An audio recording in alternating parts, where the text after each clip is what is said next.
আলিফের কোনো নেই।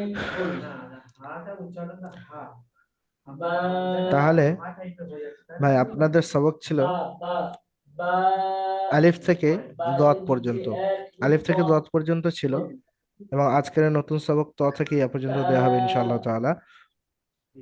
তাই আলিফ থেকে বলে দত পর্যন্ত কালকের দুর্গত সবক ছিল, গতকালের। আজকের বলেন বা আসগার আলী ভাই, এটি তারপরে কোন হরফ আছে? দুর্গত বলুন। फिर से बोलो, আপনারা 5 বার এই পুরোটা পড়ুন জোরে জোরে। ভেবে চিন্তে বলবেন, তাড়াহুড়ো করার দরকার নেই।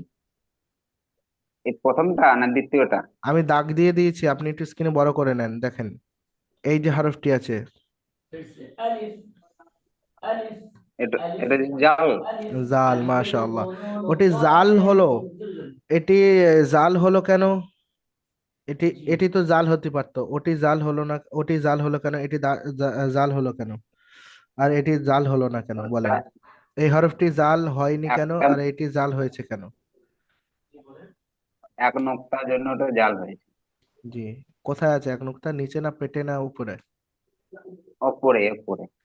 তাহলে আমরা দাল এবং জালের মধ্যে পার্থক্য বুঝলাম কিভাবে? দালের এবার একটু কোনো আমি বুঝিয়ে দিতে। নোক্তা নেই তা এবং জালের তা উপরে তা নোক্তা এই তো নেই, একই এক তো নোক্তা। জিনিস তাই না? নোক্তা আছে। তো আচ্ছা, আমরা কি করে ফারাক বুঝবো, কি করে আচ্ছা দেখেন, পার্থক্য করবো?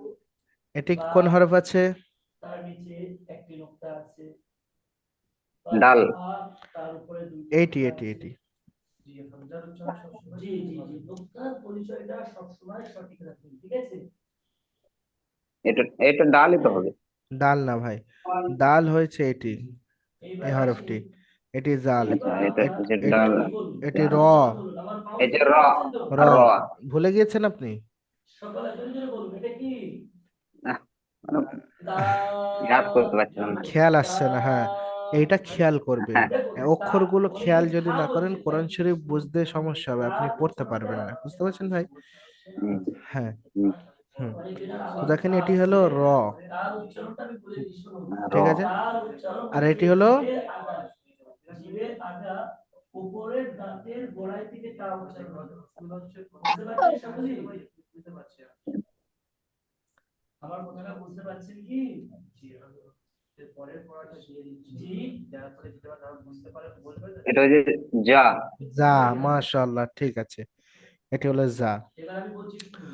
র আর যা দেখতে একই রকম, কি কিন্তু এর আসছে? তফাৎ কোন জায়গাটায় ভাই? রয়ের নিচে, রয়ের উপরে কোনো নোক্তা নেই, এবং জায়ের, এক এক জায়ের নিচে এক যার নোক্তা। উপরে এক নোক্তা। জায়ের উপরে উচ্চারণ না নিচে করবেন বলেন? জিভের আগা। ওপরে আছে এক নোক্তা। আমি যদি বলি উপরে নিচে আছে, ভুল তার হবে? উচ্চারণ, তার ওখান থেকে উচ্চারণ হবে। বুঝতে ভুল হবে। পেরেছেন? ভুল হবে? তার মানে জিভের উচ্চারণ হবে ভুল আচ্ছা, হবে। আচ্ছা, ঠিক আছে ভাই, মাশাআল্লাহ, ঠিক আছে। হ্যাঁ, বলুন তাই আমি পড়া যদি হচ্ছে। আপনাকে পড়া ধরার ক্ষেত্রে আমি যদি ভুল বলি, মানে আমি দেখবো যে আপনি পড়াটি কেমন ভাবে আলিফ টান দিয়ে আলিফ মজবুত ভাবে পড়াটি আলিফ। তৈরি করেছেন, সেই হিসেবে আমি আপনাকে ভুল বলতে পারি, বুঝতে পেরেছেন? জি তো আপনি জি সঠিকটাই বলবেন, মনে জি। করবেন যে ওস্তাদ ভুল বলছে, আমিও ভুল বলবো, ওস্তাদ এটা বলছে এটা সঠিক, কিন্তু আপনি যেটা দেখছেন সেটাই সঠিক, বুঝতে পারছেন? হুম, হ্যাঁ, এটা খেয়াল রাখবেন। ঠিক। আচ্ছা, মাশাআল্লাহ, ঠিক আছে। আচ্ছা, এটি কোন হরফ আছে বলেন? জি আইনের উপরে লক্ষ্য থাকে না জয়ের উপরে লক্ষ্য থাকে? ওটা তা। সা। এই, এখানে উপর থেকে একটা নোকটা কেটে দিলে এটা কোন হরফ হবে?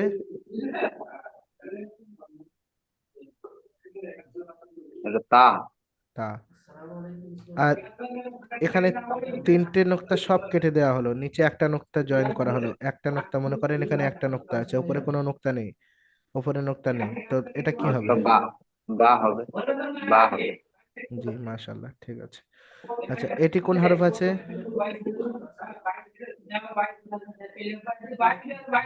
ওটা হচ্ছে জিম। জিম। জিম, বলুন বলুন। কেন হলো এটি জিম? ওটা পেটে এক নোক্তা, তার জন্য একটা জিম। তার জন্য জিম হয়েছে। মনে করেন পেটে এখানে নোকতাটা আমি কেটে দিলাম, এখানে নোকতা নেই, তো এটা কোন হরফ হবে? হা হবে। আর মনে করেন উপরে আমি একটা নোকতা দিলাম, এটা কোন হরফ হবে? খ।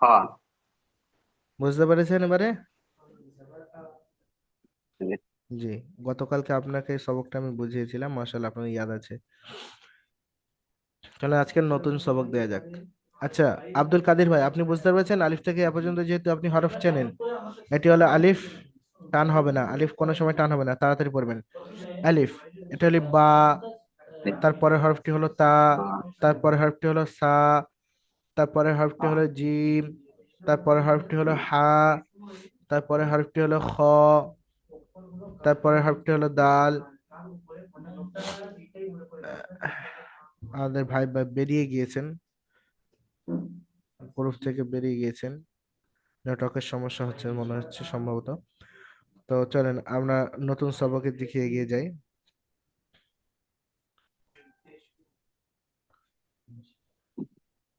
আজকে আমি একাই আছি। হ্যাঁ, আপনি একাই আছেন। আচ্ছা দেখেন, এখানে দেখেন এই হরফটা আছে ত। তো তারপরে আছে জ,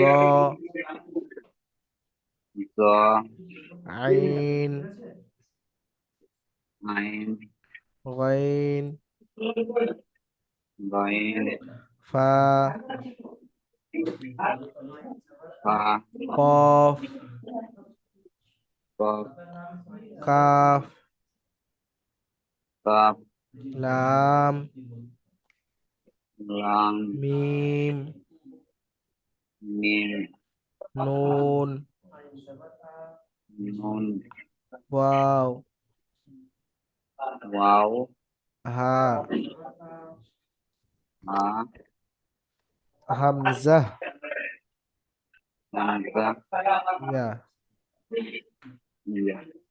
জি, দেখেন ত খালি, জয়ের উপরে এক নোক্তা, ত খালি, তয়ের উপরে কোনো নোক্তা নেই, জয়ের উপরে এক নোক্তা, আইন খালি, গয়নের উপরে এক নোক্তা, ফা খালি, কফের উপরে দু নোক্তা। এখানে দেখেন ত এবং জয়ের মধ্যে পার্থক্য আছে, কিন্তু হরফ দুটো একই রকম দেখতে, অক্ষর দুটো একই রকম দেখতে। এখানে পার্থক্য হবে কেমন ভাবে, ত খালি, জয়ের উপরে এক নোক্তা। আমরা একই হরফ চিনবো কেমন ভাবে, নোক্তার পরিচয়, নোক্তা দেখে আমরা হরফগুলো চিনবো, যে কার উপরে কটা নোক্তা আছে, কোন হরফের উপর কটি নোক্তা আছে, সেই হিসেবে আমরা নোক্তা দেখে আমরা হরফের পরিচয় দেবো। বুঝতে পারলেন ভাই? যে দেখেন আইন আছে, গয়েন আছে, পাশাপাশি আইন গয়েন এই দুটোই একই রকম দেখতে, আইন এবং গয়েন একই রকম দেখতে, আইন গয়েন একই রকম দেখতে। হ্যাঁ, আইন গয়েন একই রকম দেখতে, আইন গয়েন একই রকম দেখতে, কিন্তু এখানে নোক্তার পরিচয়ের কারণে আমরা এটাকে পার্থক্য করব। আইনের উপরে কোনো নোক্তা নেই, গয়েনের উপরে একটা নোক্তা আছে। দেখেন, দেখেন ফা, ফা দেখেন ফা, ফায়ের উপরে দেখেন এক নোক্তা, ফায়ের উপরে এক নোক্তা, ফা একটা সরু সরু ভাবে লম্বা টাইপের ফার অক্ষর, ফায়ের হরফ, লম্বা আকৃতির। আর কফ গোল আকৃতির, কফটি গোল আকৃতির, এবং ফায়ের উপরে একটা নোক্তা। ফা এবং কফের মধ্যে তফাৎ আছে, ফা এবং একটা নোক্তা আছে, কফের উপর দুটো নোক্তা আছে। ঠিক আছে ভাই? তারপর দেখেন কাফ, কাফ আর লাম এর মধ্যে তফাৎ করব কিভাবে, কাফের পেটে ছোট কাফ আছে, দেখেন কোরআন শরীফে এই কাফটি ব্যবহার হবে, এই যে ছোট কাফটি দেখতে পাচ্ছেন, কোরআন শরীফে এই কাফটি ব্যবহার হবে। এবং কোরআন শরীফে এরকমই ভাবে কাফের মাথায় একটা আঁকড়া থাকবে, সেরকম ভাবে বুঝতে হবে যে এটা কাফ। নিচে আরো সবকে আছে কাফ কেমন ভাবে আসবে, কটা রূপে আসবে। তো কাফ এবং লামের মধ্যে তফাৎ হলো কাফের পেটে ছোট কাফ আছে। এবং লাম, লামের মধ্যে কোনো নোক্তা নেই, কাফ খালি, লাম খালি। মিমের উপরে দেখেন কোনো নোক্তা নেই, মিমের উপরে নিচে কোনো নোক্তা নেই, মিম আলাদা আসবে, মিম কোনো হরফের সাথে কোনো হরফের সাথে মিমের কোনো মিল নেই। নুন, নুন এটি চাঁদের মতো, মনে করেন এটি চাঁদ। নুন চিনবো কিভাবে, এটা চাঁদ আকৃতি দেখতে। নুনের মধ্যে, নুনের পেটে একটা নোক্তা। কফ এবং নুনের মধ্যে একটু তফাৎ আছে, কফের মাথায় দেখেন, কফের মাথায় এই যে গোল চিহ্নটি আছে, নুনের মাথায় এই যে গোল চিহ্নটা যদি দেয়া যায়, এটিও কফের মতো দেখতে হয়ে যাবে, দেখেন এই গোল চিহ্নটি যদি দেওয়া যায় এটিও কফের মতো দেখতে হয়ে যাবে, কিছুটা কফের মতো দেখতে হয়ে যাবে। তো নুন এবং কফের মধ্যে তফাৎ করতে হবে। কফের চিহ্ন আছে, কফ দেখতে আলাদা, কফের দুটো নুক্তা আছে এবং নুনের পেটে একটা নুক্তা। এই যে ওয়াও, ওয়াও সম্পূর্ণরূপে কারোর সাথে ওয়াও। একসাথে আসবে না। আলিফ থেকে ইয়া পর্যন্ত যত হরফ আছে সমস্ত হরফের সাথে বা থেকে শুরু করে ইয়া পর্যন্ত প্রত্যেকের সাথে প্রত্যেকের তিনটে থেকে দুটো, দুটো থেকে তিনটে এরকম মিল আছে। যেমন আলিফ বা তা সা, বা তা সা, তিনটে হরফ মিল আছে।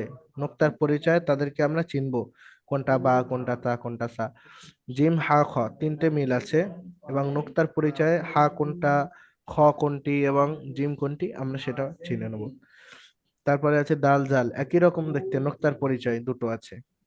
দাল জাল একই রকম দেখতে, নোক্তার পরিচয় আছে, নোক্তার পরিচয় দেখে নেবো, দাল কেমন, জাল কোনটা, দাল কোনটা।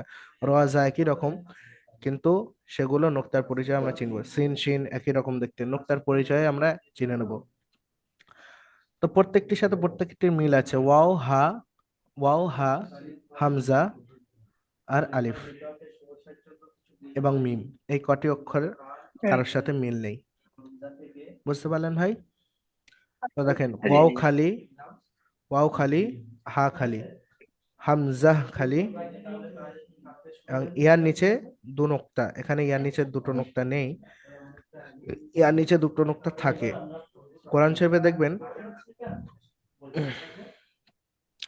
কিছু ইয়া আসবে যেটা নোক্তাবিহীন আসবে এবং ওটি পড়ায় আসবে না, ওর উপরে কোনো হরকত থাকবে না, জাবার জের পেশ দু জাবার দু জের কোনো কিছু থাকবে না, সাকিন থাকবে না, ওটি লেখায় আসবে, পড়ায় আসবে না।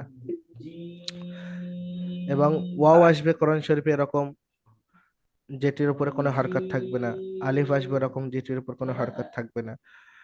তো সেগুলোকে বাদ দিয়ে পড়তে হবে, লেখায় আসবে কিন্তু পড়ায় আসবে না। ঠিক আছে ভাই?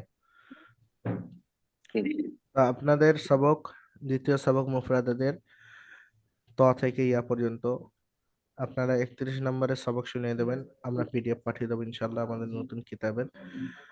তো আপনারা সবক শুনিয়ে দেবেন সবাই ইনশাআল্লাহ তাআলা।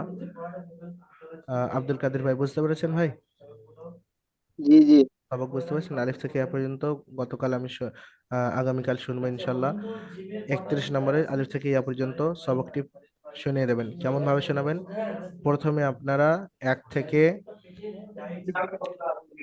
আ- আলিফ থেকে ইয়া পর্যন্ত এই পুরো পৃষ্ঠাটার স্ক্রিনশট নিয়ে নেবেন।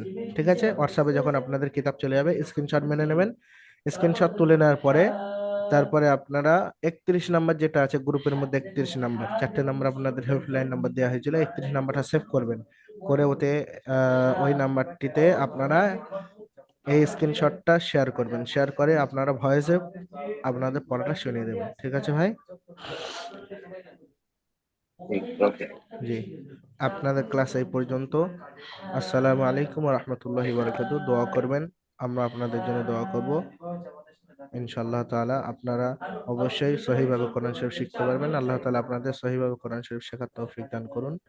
তার সাথে সাথে আমাদেরকেও কোরআন শরীফের উপর আমল করার তৌফিক দান করুন। আসসালামু আলাইকুম ওয়া রাহমাতুল্লাহি ওয়া বারাকাতুহু।